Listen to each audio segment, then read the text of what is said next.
আমি আপনাদের মাঝে এসেছি সুদূর যশোর সদর থেকে এসেছি। আলহামদুলিল্লাহ সুম্মা আলহামদুলিল্লাহ, আপনাদের চৌগাছার মানুষের মন মানসিকতা অনেক ভালো।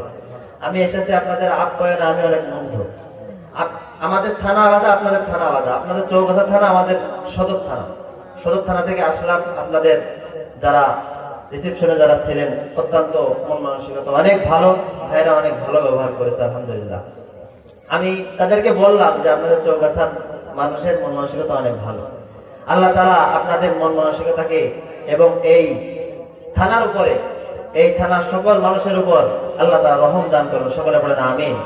মন মানসিকতা আরো ভালো বানিয়ে দেন। চিল্লায় বলেন আমিন। মুহতারাম হাজিরিন, আমি আল্লাহ রাসূল সাল্লাল্লাহু আলাইহি ওয়াসাল্লাম একটা হাদিস তেলাওয়াত করেছি, হাদিসের কিছু অংশ।